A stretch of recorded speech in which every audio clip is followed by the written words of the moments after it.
अवतार हुआ है। और वो सच है, मान के ना मान, तू है भगवान। लेकिन अभ्यास जन्मों का इस तरह का पड़ा हुआ है, लगता है भगवान कहीं मंदिर में बैठा होगा, तीर्थों में बैठा होगा। बहुत सुन लेंगे तो समझ लेंगे तो कि भगवान अंतर्यामी है, अंदर बैठा होगा, पर अभी भी पूरी सत्य को समझ नहीं पाते हैं। इसलिए सच्चा गुरु आता है, वो बार बार आकर के ये मेहनत करता है, अपना मूल पहचान, समझ मन दर्शन ये भगवान। और किसी काम के लिए ये महफिल नहीं सजती है दादा की, केवल एक ही बात के लिए सजती है कि तुम ये बात जान लेना कि कैसे कण कण में वही बस रहा है, उसी की शक्ति बस रही है। और परिणाम ये मिलेगा, फिर तुम्हारा मन चलना, दुखी सुखी होना। अभी बताया ना एक कथा ब्रह्म ज्ञान की, क्या है इस कथा का राज, क्या दादा ने वचन सुनाया। ये सृष्टि के कल्याण की है, अपने कल्याण की कथा है।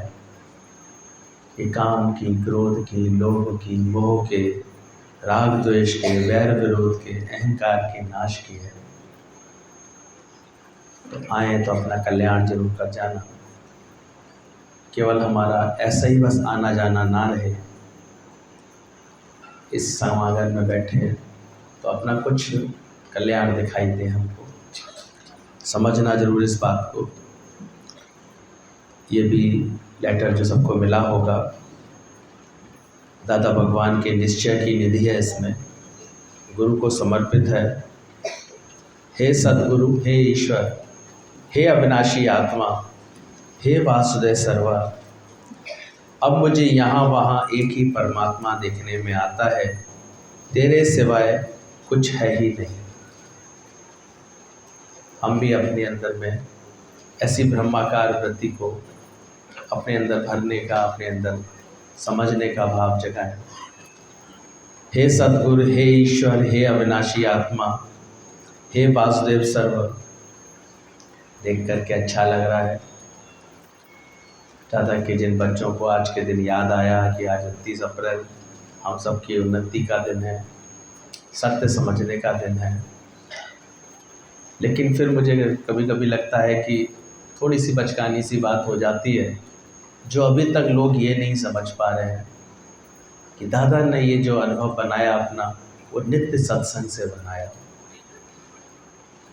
आज हमने चलो यहाँ आकर के दादा का आशीर्वाद ले भी लिया, प्रेम प्रकट भी कर लिया, समझा भी, लेकिन उसके बाद जब जिनके पास रोज के ज्ञान का अभ्यास नहीं है तो बेचारे फिर वैसे के वैसे ही रह जाते हैं। फिर वही जगत के भाव सारे उनके ऊपर हावी रहते हैं, अज्ञान हावी रहता है। तो अभी अपनी कृपा की बहुत ज़रूरत है। हम लोग भी पिछले हफ्ते से लगातार यही सूचना दे रहे हैं कि भाई जिसको आना है तो बता दे। लेकिन हम देखते हैं लोग इसमें भी अपने को पीछे ही रखते हैं। खुल के नंबर बता दो तो उसके हिसाब से हम जगह देख लेते, उसके हिसाब से बात कर लेते। 600 लोगों का नाम आया था, अब 800 लोग आएंगे, 900 लोग आएंगे, तो अवस्था तो दिखाई देगी थोड़ी सी। फिर भी दादा का प्यार अमर है। मुझे दिल से बहुत खुशी हो रही है। मैं तो कह रहा था कि देखना ये दादा का दिन है, वो अपने सब प्यारों को खींच लेते हैं। पर हाँ, आने वालों को ज़रूर इस बात के लिए बड़ी सतर्कता रहनी चाहिए, आए तो अपना उद्धार जरूर करें, ये सत्य जरूर समझें। कैसे मैं वो ब्रह्म स्वरूप हूँ, कैसे शरीर सबके मायामय होने के कारण विनाशी है। अभी भी हम लोगों ने अभी थोड़े दिन पहले ही एक घटना देखी है। कारोबार में व्यस्त लड़का कार्य कर रहा था, अचानक ही अपनी ही गाड़ी का सामान उतरवा रहा था, लापरवाही से थोड़ी गाड़ी बैक हो गई और कोई कीला उसके पेट में समा गया और दूसरे तीसरे दिन उसका शरीर ऐसे तभी जेंट्स थोड़ा गया, छूट गया उसका यंग बच्चा, छोटे बच्चे, ये तो उनके परिवार में सत्संग से जुड़े हुए थे, मौसी मौसाजी कहते हैं ऐसे सारण से। आज मैं देख रहा हूँ वो शांत बैठे हैं, स्थिरता से बैठे हैं, समझ ली है उन्होंने ये बात। लेकिन अभी भी कितनों को ये बात समझनी बाकी है कि शरीर सबके माया में होने के कारण विनाशी है। कैसा भी परिवर्तन कभी भी कदाचित आ सकता है इसमें, इसलिए यहाँ शरीरों की महमाई नहीं है। आपका आना हम शरीर से नहीं गिनते, कभी भाव से, शक्ति से देखा जाता है। आत्म भाव से देखो अपने आप को, जानो अपने आप को, पहचानो अपने आप को कि तू कौन, कहाँ से आया है, क्यों सांस की पूछ रही है। दादा ने यही बात एक समझी। भले 40 साल दादा ने जगत के संपर्क में, रिश्ते नातेदारों के संपर्क में, दादा खुद कहते थे उनके साथ मैंने बिताए, और कुछ ऐसे इतनी भरपूरता के साथ बिताए, कभी कोई किसी बात की दिक्कत नहीं हुई। खूब माया में सतोगुण रजोगुण सब उनका चलता था ऐसे। लेकिन फिर एक समय आया जो अवतार को प्रकट होने का समय कहते हैं, परमात्मा ने उनको प्रकट किया, कारण आया, बदलाव आया, झूठी माया ने धोखा दिया, तो सच ज्ञान की माया से उनका मुलाकात हुई गुरु के रूप में, लालजी साईं के रूप में। और जब दादाजी ने उनके मुख से ये सत्य सुना तो एक अंदर में उनके एक करुणा सी जाग गई कि व्यर्थ में सच ना जानने के कारण लोग इतने कभी सुख के झूले में झूलते हैं, कभी दुख के झूले में झूलते हैं, कभी मान अपमान उनको लगता है, कभी राग द्वेष लगते हैं। कैसे ये अपने को दीनहीन जान करके दुखी हो रहे हैं, परेशान हो रहे हैं। और यही करुणा काम में आई दादा के, जिन्होंने ये संकल्प लिया, ये मार्ग अपनाया कि मैं जा कर के ये गुरु के वचनों से सबकी सेवा करूँगा, सबको जा कर के ये सच सुनाऊँगा। और उनका ये संकल्प आज तक हम देख रहे हैं। प्रकृति ऐसे उसमें रंग भर रही है, जहाँ तहाँ ये महफिल सजती ही जा रही है, बढ़ती ही जा रही है। लेकिन ये समझ जरूर लेना कि कोई जगह ना तुझसे खाली है, तो व्यापक डाली डाली है। तो हे सद्गुरु, हे ईश्वर, हे अविनाशी, हे आत्मा, अब मुझे जहाँ तहाँ एक ही परमात्मा देखने में आता है, तेरे सिवाय कुछ भी नहीं। और ऐसा दादा ने कोई एक दिन में नहीं बोल दिया, अभ्यास किया। मन ने तो और दिखाया होगा, नाम रूप दिखाए होंगे, मैं मेरा दिखाया होगा, पर दादा ने उसका खंडन किया, बार बार सत्य से अपने आप को रूबरू कराया। इसी को अभ्यास कहते दादा भगवान ने जब ज्ञान सुना अपने गुरु से, कुछ गुरु का साथ उनको लगभग 1 साल तक ही मिला, लेकिन उसमें उनके इतने अंदर से लगन लग गई थी दादाजी के कि वो इस खोज में लग गए थे कि आखिर सच क्या है। कहते फिर दादा ने अनेकों शास्त्रों का पठन पाठन किया, निचोड़ निकाला, अपना अनुभव बनाया, और 14 साल तक मौन में रह करके इस सृष्टि के परम सूत्र, परम कर्ता परमात्मा के इस मौन स्वभाव को महसूस किया उन्होंने कि कैसे ये सृष्टि मौन में चल रही है। धरती भी चुप है, गगन भी चुप है जल परवारा, ये सब कैसे शांत है, कैसे चुप में सारी महिमा चल रही है। और उसको अनुभव बना करके, सत्य को आत्मसात करके, ये बात जान करके कि शरीर विनाशी है, पर मैं जो आत्म तत्व हूँ वो अविनाशी है, ये निश्चय पक्का करके कि one day this body will leave me, ये शरीर छोड़ेगा पर मैं रहूँगा। और जागृत ज्योति बनते चले गए, प्रकट कर लिया अपने आप को। फिर उस जागृत ज्योति से अनेकों ज्योतियाँ जली। आज उसी ज्योति को नमन करने हम आते हैं। ये जो है स्मृति दिवस होता है, ब्रह्मज्ञानियों का पावन स्मृति दिवस होता है। मैं खुद हैरान हूँ, 10-15 दिन पहले मुझे लग रहा था कि भाई मौसम भी ऐसा है कैसे, और फिर संकल्प भी यही आ रहा था कि जो जहाँ भी बैठा है वहीं से भी जुड़ जाता है। आजकल से तो जूम मीटिंग से जुड़ जाता है, मिल लेते हैं, सब जान गए हैं, वही बात हैं, सब अपने अभ्यास में लगे हुए हैं, तो जहाँ बैठेंगे वहीं पर ही अभ्यास कर लेंगे। फिर भी कुछ प्रेमियों का भाव होता, नहीं नहीं नहीं, हम आ रहे हैं, हम बैठेंगे, साथ मिल के बैठेंगे। हम तो ना हाँ में थे ना ना में थे, लेकिन आज सच में ये जब ये भजन चल रहा था कि दादा की महफिल को खुद दादा सजाता है। किस्मत वालों को कि घर सांवरा आता है, दादा आता है, उनके दिल में दादा पहुंच जाते हैं। वो चाहते हैं कि एक एक जाग जाए, एक एक दुखों से दूर हो जाए। ऐसा परमात्मा का सिमरन कर लें, वो अपने अंदर सर्व दुखन की निवृत्ति, परम आनंद की प्राप्ति हो जाए, उनके जीवन से सारे दुखों का नाश हो जाए।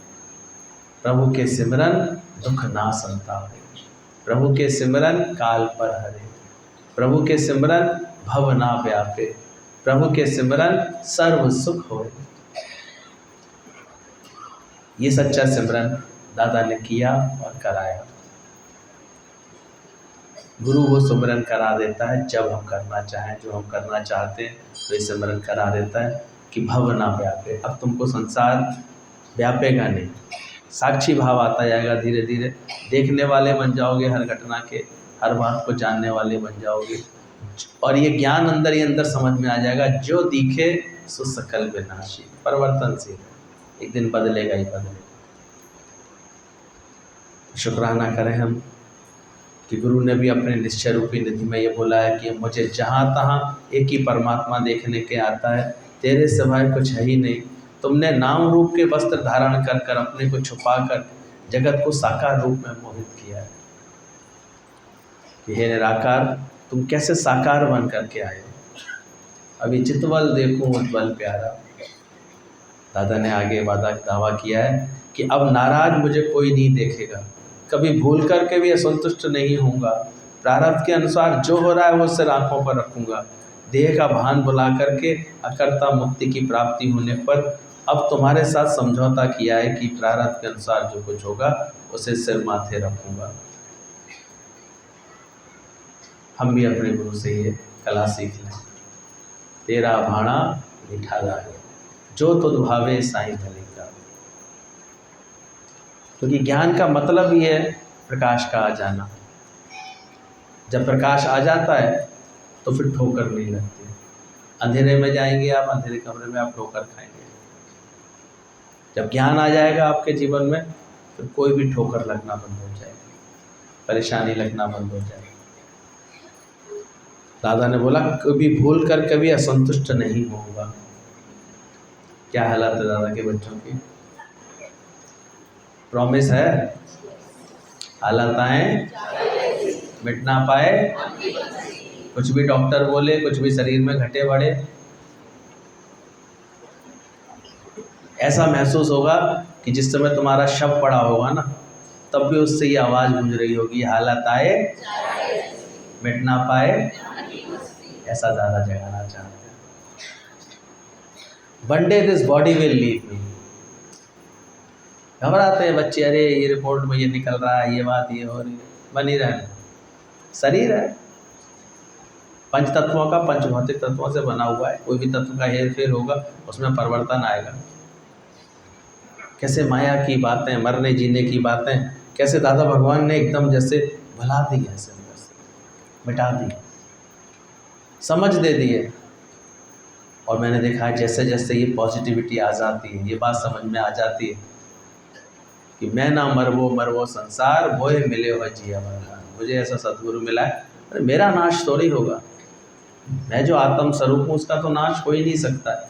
और ये अपने आप में इतना कल्याणकारी है कि सारा दुख एक साथ खत्म हो जाता, सब बात खत्म हो जाती है। इतना पॉजिटिव कर देती है बात अंदर में कि सारा दुख दर्द भय ये शरीर के साथ जुड़े हुए ना अपने आप गायब होने लगते हैं। बिसर गई सब तात पर आई, जब से साथ संगत में आई। और दूसरा गुरु जो ये प्रेम का जादू चलाता है, अवतार हैं, कोई ना कोई चिन्ह के साथ प्रकट होते हैं। हम देख रहे हैं रामचंद्र जी हैं, धनुषा हाथ में उनके, कृष्ण होंगे, बांसुरी होगी इनके पास। लेकिन दादा के पास कौन सा शस्त्र था? तेरे दादा की मुरली क्या बोले? उस प्रेम का कुछ परिवर्तन देख रहे हो अपने जीवन में? जब से गुरु मिला है, प्रेम भाव आया है जीवन में, तो हालातें, बातें, मन की स्थितियाँ, मन के विचार, ये सब संवरे हैं कि नहीं संवरे हैं?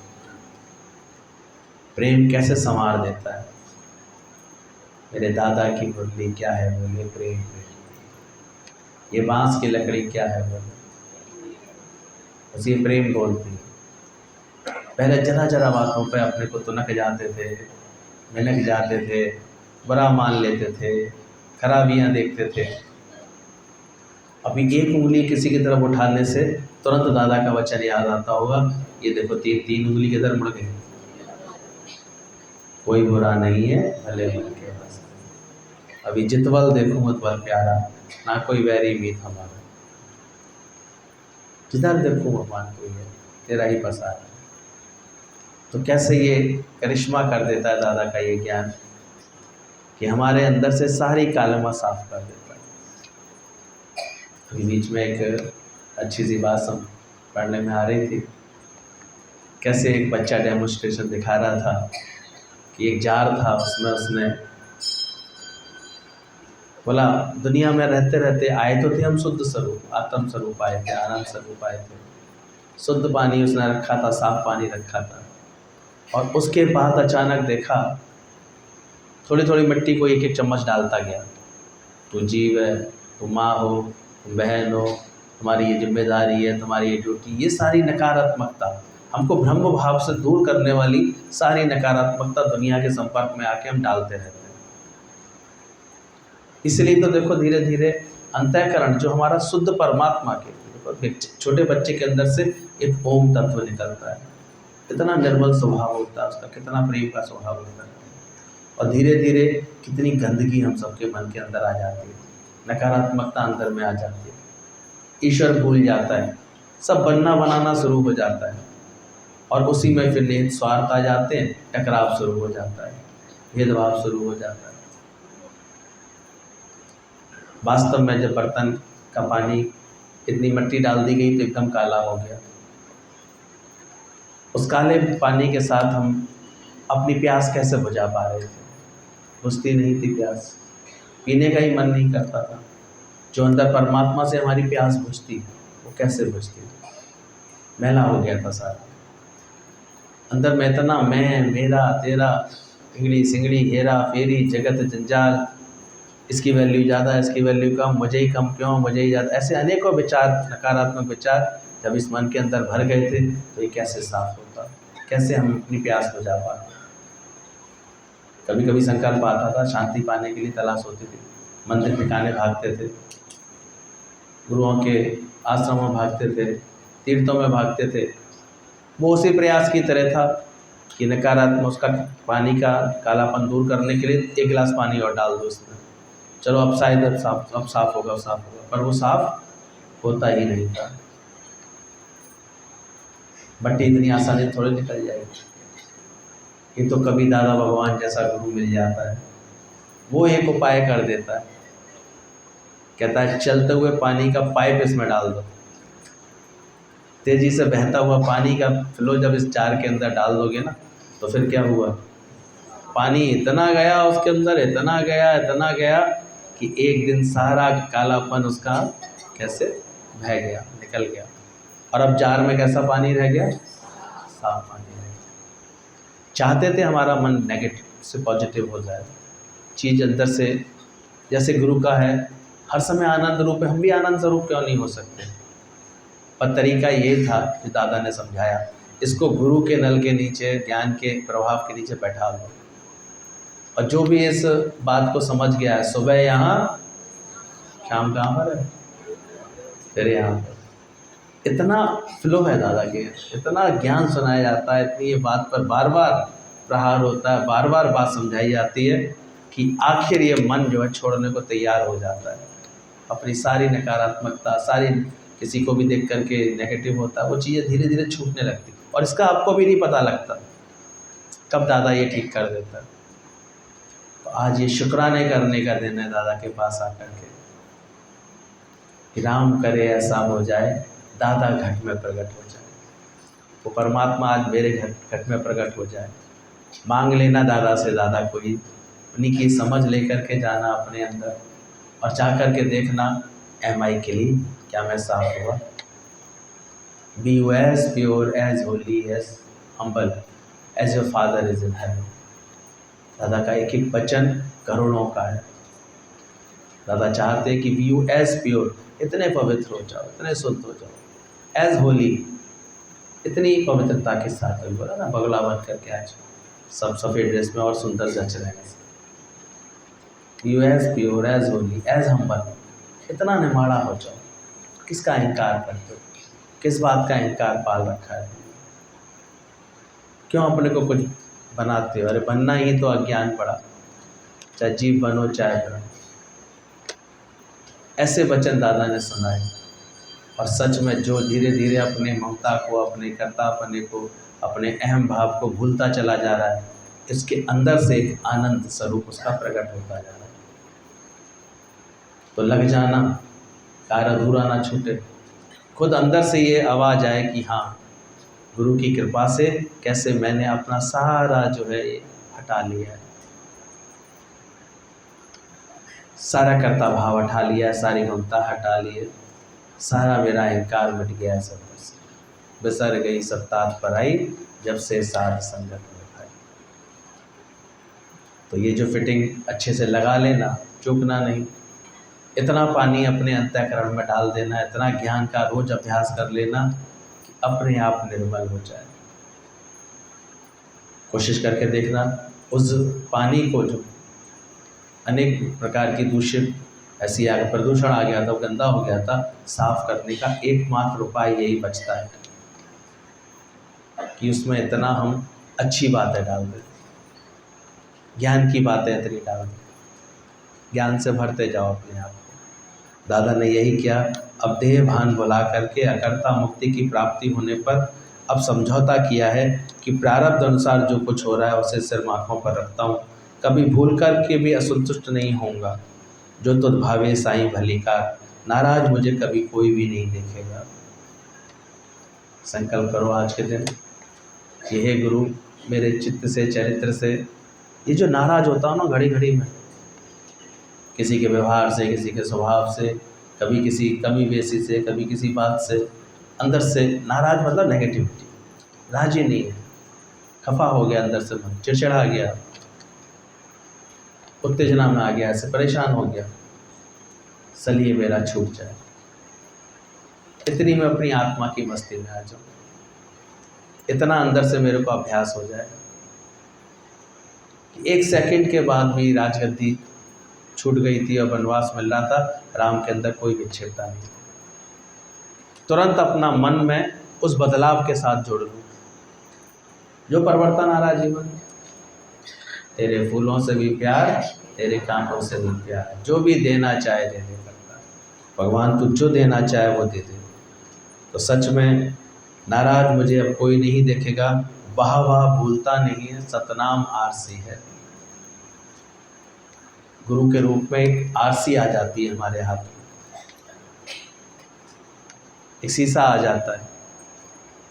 जब शीशा हमको मिल जाता है तो आप देखो अपने को संवारने लगते हैं। तो दादा मिले ही इसलिए कि क्या शीशा तुमको मिल गया, देखा अपना मूल पहचाना, तुमने अपना रूप देखा। कहीं ऐसा तो नहीं हो गया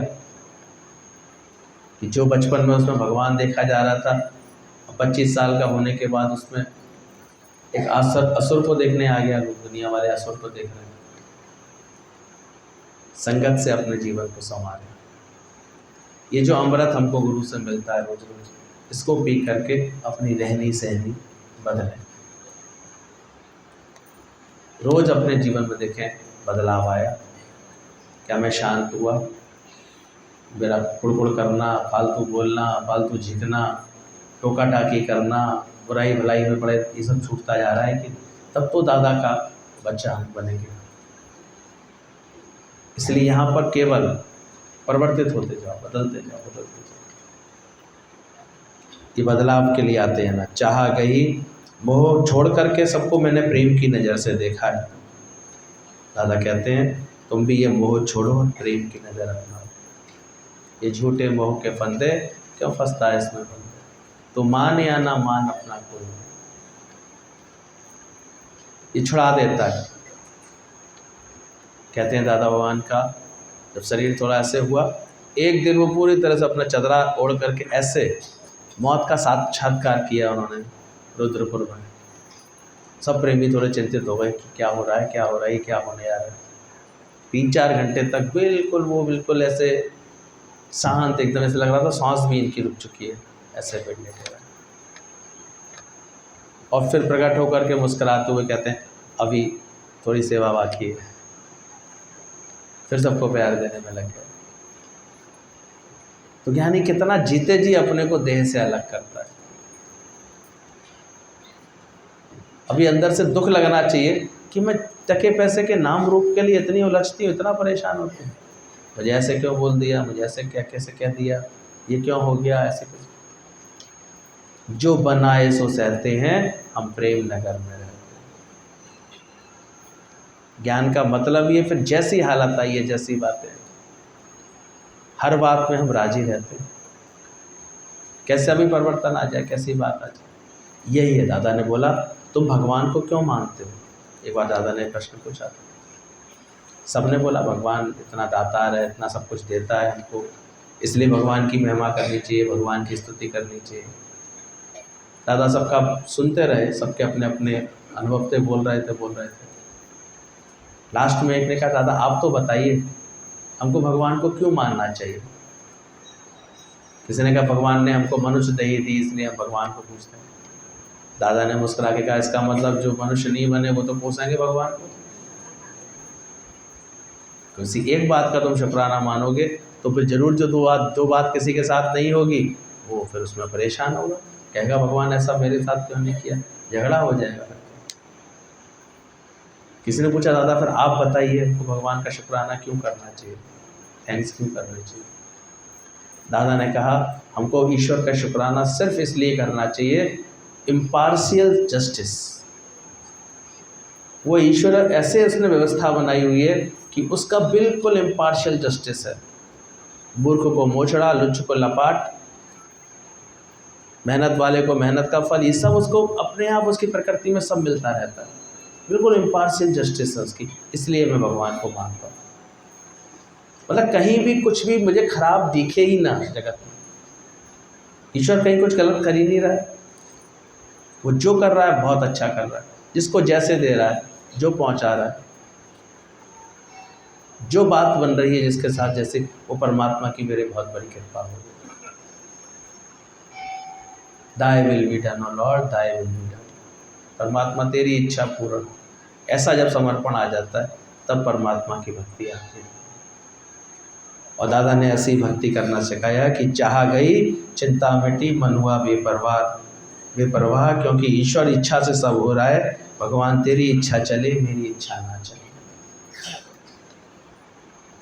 तो ये अंदाज जीने का सीखना, और फिर जब भी आगे मिलना हो तो बताना क्या दादा ने ये कृपा में आपके ऊपर करनी शुरू कर दी।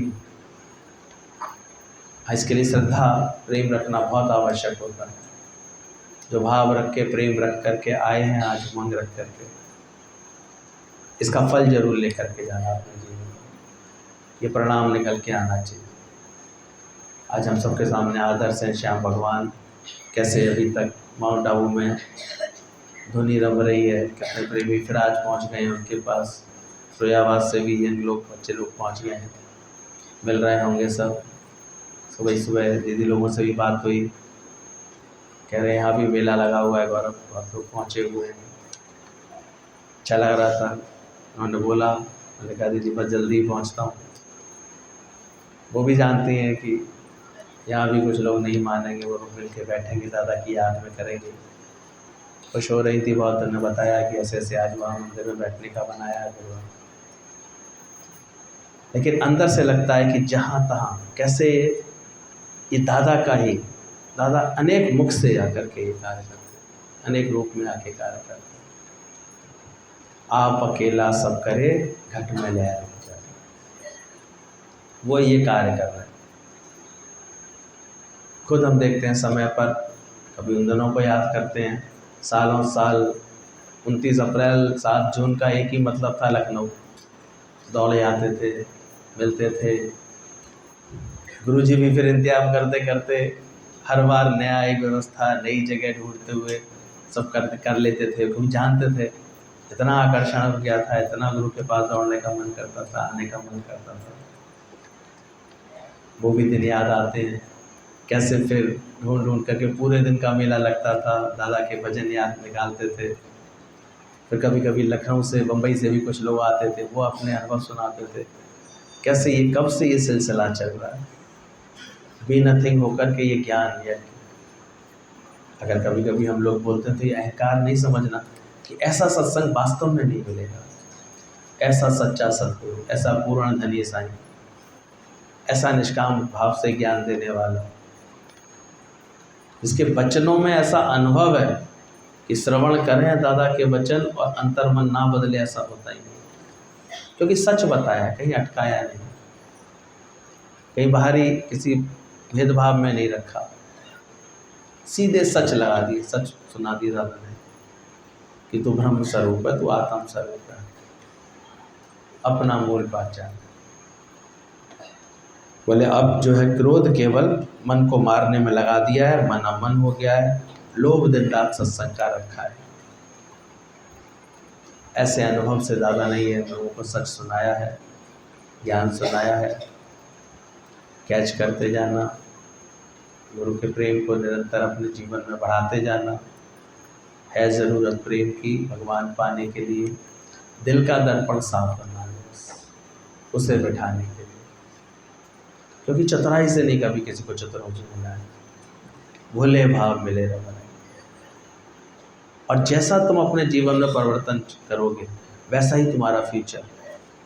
कल एक अच्छी बात याद आ रही थी कि दो दोस्त जब आकर के दादा के पास आकर के बैठे, इत्तेफाक से उनको थोड़ा सा छोटी उम्र थी तो भटक गया था मन। दोनों ही दोस्त ऐसे उठाईगिरी का काम करने लगे थे, थोड़ा चोरी चकारी। आए भी भीड़ देख करके इसी भावना से यहाँ मौका लग जाएगा, लेकिन जब सत्संग सुना तो एक के अंतर मन पर असर पड़ने लगा। बोले ये मैं क्या कर रहा हूँ, इन सब कर्मों से तो देखो मुझे रोज दिक्कत ही होती है, कोई फ़ायदा ही नहीं हो रहा है, छुप करके रहना पड़ता है। उसने वही संकल्प किया और अपना जीवन बदलने का, और जा कर के फिर मेहनत की, मेहनत से पैसा कमाया। तो कुछ सालों में वो बहुत अच्छे से उसने अपना जीवन बना लिया, अच्छा पैसा कमा लिया, अच्छा नाम कर लिया। और जब व्यक्ति सही मार्ग पर चलता है तो देखो उसका परिवार भी अच्छा बन गया, बस गया, और आगे भी उसको सब कुछ अच्छा होने लगा। और दूसरे दोस्त ने ध्यान नहीं दिया, वो वैसा ही अपनी आदतें बनाए रखा। 2-4-10 साल तो बीत गए उसके, छुपते छुपाते, बचते बचाते। लेकिन एक दिन जब पुलिस के हत्थे चढ़ गया तो फिर उसको पूरी तरह से जेल भी जाना पड़ गया। आगे सब उसका जीवन अंधकार में हो गया, जीवन भर के लिए दब्बे लग गया उसके ऊपर। तो अपने कर्मों से तुम अपना फ्यूचर निर्धारित करने वाले। सत्संग में आकर के तो बैठे, लेकिन हम क्या करने वाले हैं, इससे हमारा फ्यूचर बनने वाला। ध्यान रखना। मेरे कामिल मेरे मुर्शिद ने मेरा जीवन संवारा है। तो आज हम क्या संकल्प लेकर के उठेंगे या क्या भाव रख कर के उठेंगे। हमारे यहाँ किसी बात के लिए मना नहीं की जाती है, लेकिन इस सत्य ऐसा सुना दिया जाता है कि अपने आप ही अंतर वाला मन खुद ही अंदर से कहता है, जो मेरे भीतर आनंद है, जो मेरे सत्स्वरूप में आनंद है, उसको छोड़ करके मैं ये कहाँ टके पैसे में खुशियाँ ढूँढूँ, कैसे खुशियाँ ढूँढूँ। तो बदलने का संकल्प आता है। दुनिया ना बदले, बदल जाए हम, तब हमें मिलेगा परम आनंद। तो दादा का ऐसा आशीर्वाद लेना अंदर से कि जहाँ जहाँ भी खुद का, देखो हमारे यहाँ कोई दिखावा नहीं है, कोई बोलना नहीं है, अपने अंदर खुद ही देखना क्या बदलाव की तुमको आवश्यकता है। खुद सोचना, खुद समझना, खुद पहचानना कि जो दुख लग रहा है वो मुझे किस कारण से लग रहा है। मेरा अहंकार टकरा जाता है, मेरे को इच्छा परेशान कर जाती है, मेरा लोभ मुझे फंसा लेता है, मेरा गलत व्यवहार मेरे को जो है दुख देने लगता है। ये धीरे धीरे आँख खुल जाती है कि गुरु आरसी बन करके दिखता है, मिलता है जीवन कि तुमको भटका कौन रहा है, दुखी कौन कर रहा है। अब कंकड़ मारते रहें और कहें पानी स्थिर हो जाए, लहरें ना उत्पन्न हो, तो बैठे बैठे इच्छा का पत्थर मारती रहो, लहरें नहीं उत्पन्न होगी, हलचल नहीं उत्पन्न होगी मन के अंदर। शांत कर लो, विश्वास करो, तुम्हारी रोजी रोटी, तुम्हारी प्रारब्ध तुमको सहज में आकर के मिलने वाली है। ज्ञान समझो इस बात, सब छूट जाती है, फिर वो सब बात बदल जाती है। तो निकल रहे हैं तहे दिल से शुक्राने दादा के, ऐसा ज्ञान सुनाया मन को मोड़ डाला है, खुशियाँ दे डाली है, सब समझ दे डाली है। तो हंसा पहुँचे, कहाँ पहुँचेगा हंसा उड़ करके? सत्संग सागर पहुँच जाता है और वहाँ मोती चुगता है। पहले जो करते थे अब बदल दो। गुरु जी कहते थे फेरा फेरा लगा लो, ज्ञान और कुछ नहीं है। जो अब तक करते थे बस अब नहीं करेंगे। जी भाव कर में रहते थे, मान अपमान सहते थे, अब नहीं, अब बस अब ये मिटा देंगे, सब बात हटा देंगे। तो दिल से दादा भगवान के शुक्राने करो। तो ऐसा ज्ञान सुनाया मचा है जग में शोर, हुआ न कोई होगा पक्का। जरा मम्मी के लिए लगाओ, शुक्राने करो।